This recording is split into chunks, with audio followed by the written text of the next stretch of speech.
All right, we're recording. All right, Maria Arcega-Dunn is back, and she's my BFF, I'm back. ride or die. And I asked her to come back on to help me out because I had to redo my workflow completely. And I started out with a tidal wave of momentum, and then this platform that I was using did an update. It's technology. It fails. It fails sometimes. 1 out of 10 times. Which is why, in many ways, a lot of us rely on so much of the AI and things like that. You always need a human eye or a human touch. You just always do. Bro. Always.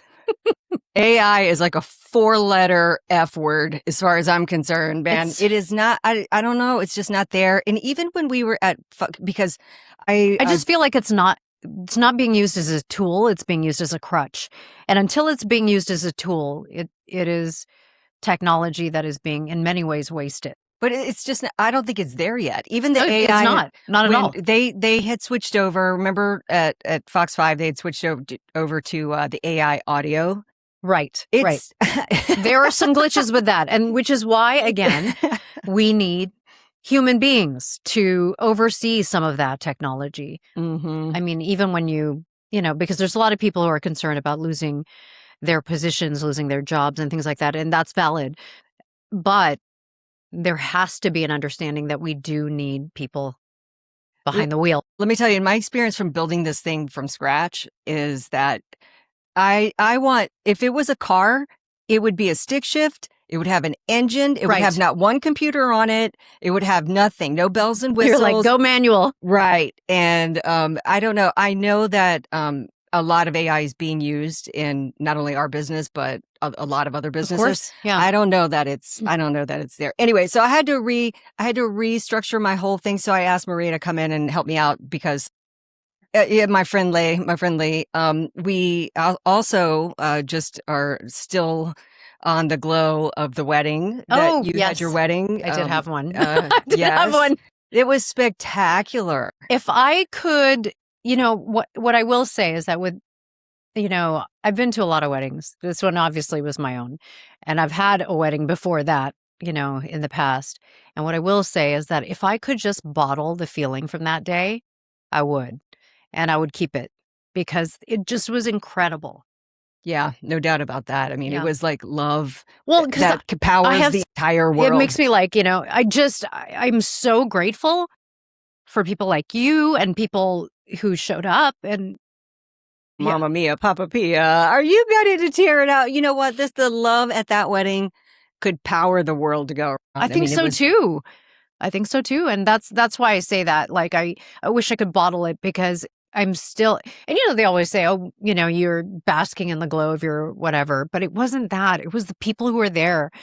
Because I've been with my partner for a few years and we were just grateful to have you guys there. That was the whole point, was so that you guys could see it, and what an incredible group of people. And to know that says a lot about us as people and also the friendships that I've had. That's incredible. I mean, Chris Van Cleve was there. Ruben Galvan was there. I mean, they flew in. That's Aloha Taylor was there. Aloha Taylor. She flew in from Hawaii on a red eye. Can I tell you the funniest story? Yeah. One of Yuli's friends who I hadn't met, one of his surfer buddies, the rowdy group in the back, was talking to. They're awesome. Like, oh yeah, everybody there was tier 1. I mean, it was awesome, and so he was. It was towards the end of the evening, and I think he'd thrown a few back. I'm just guessing. Okay. And it was an open bar. He was a little too close to Aloha, and he was like, yeah, I love you. I watched you. And I kind of like turned around because I was talking to her, or I don't remember what, and he looks at me and he's like, whoa, you do the weather in the morning. I was like, well, I just resigned. And then he was about to say something like, oh, you're at night and you're in the morning, or it was something about, and she's like, yeah, the sun comes up with us and the sun goes down. She like totally she handled it. Yeah. I was like, that she got all A's in meteorology school. You know how I know that? Because we shared an office for 20 years and she got an award for that. There's something, she, Aloha, as beautiful as she is, most people underestimate, but she is incredibly intelligent. Over the top. I think it's funny because people will look at many women who are on TV and think, that's all they see is just the image part, because it's a visual medium. That's all they care about. But they have no idea what we've done, Yeah. Chrissy, do you want to? Never mind. Yes, no. Go for it. I'm sorry I interrupted. Go ahead. No, but I mean, that's the thing, she's incredibly talented and intelligent women. Yeah, all A's. And in that curriculum, I also did that curriculum. There's thermodynamics, hydrodynamics. There was a thermodynamics test that I studied for 25 hours, something like that. And I got a C- or a D+. Right. And I was like, hallelujah. I was so happy. I could not have been happier that I passed. And she got all A's in all of her classes. And again, without AI. Well, there are some people who use AI, and it's unfortunate, because for me, I think that takes away from the actual learning. So there's this schools that are using AI as sort of teachers now, and they're getting great results. Somebody has figured out how to do it. But it's when they're trying to use AI for the answers. Oh, the kids. Different.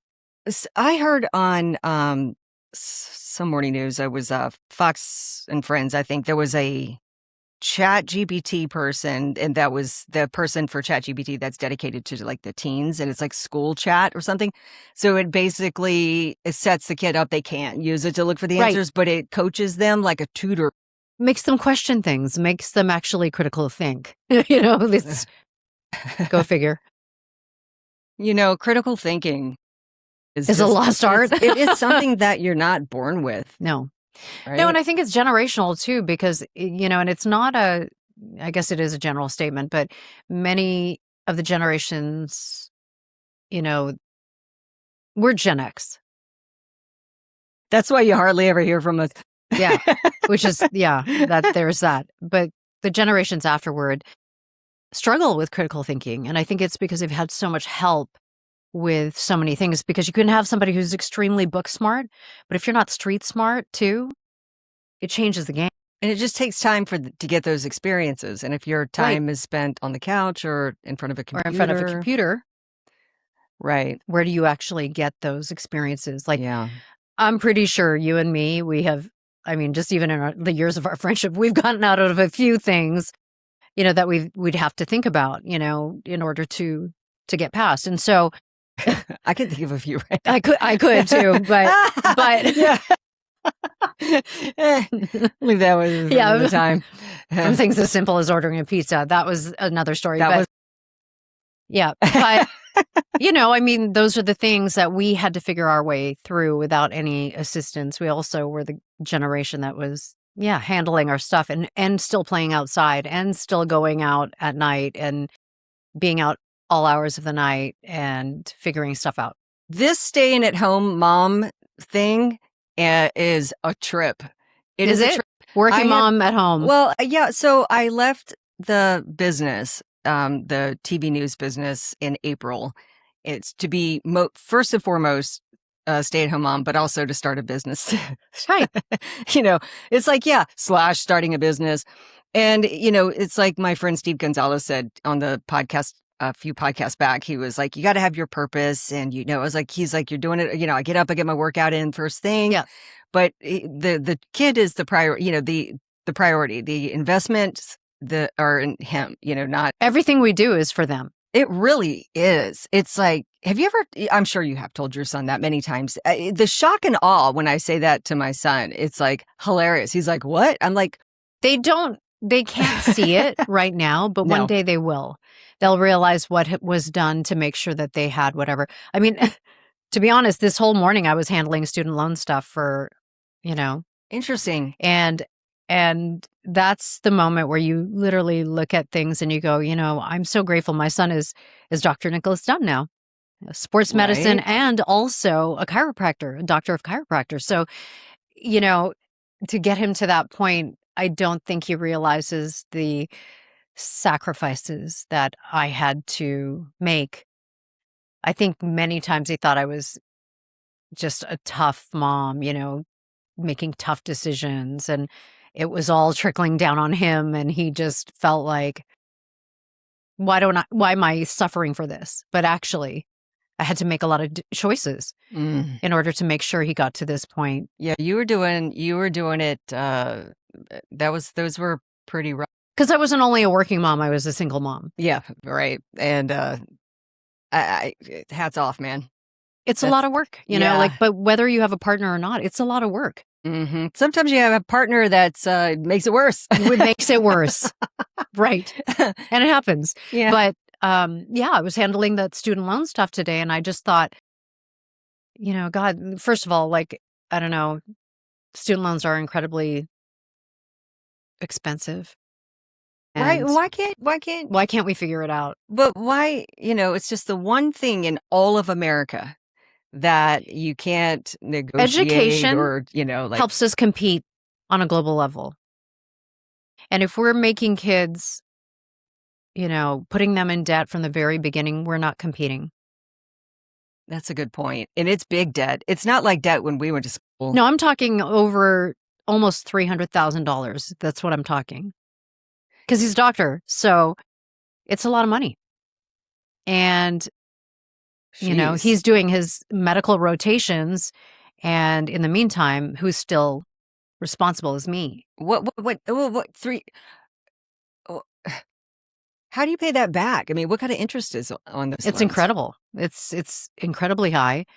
And so that's what I was talking to them about. I said, I want to pay you your money, but you better make it, you know, simple for me to do that. That's what I said to them. How was that? Oh yeah, they helped me.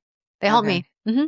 But the interest and things like that, you know, those are still incredibly high. So, you know, I was, I mean, this is a long time ago, but I was $11,000 in debt when I left college. I had worked at least 2 jobs throughout school, and I was an RA for many of the years, resident assistant, of course, and worked that paid for your housing, and your food. My parents helped a little bit when I got into the weeds, but I paid off that $11,000 in a reasonable amount of time. Yeah. My first job in TV, I made $16,000 a year.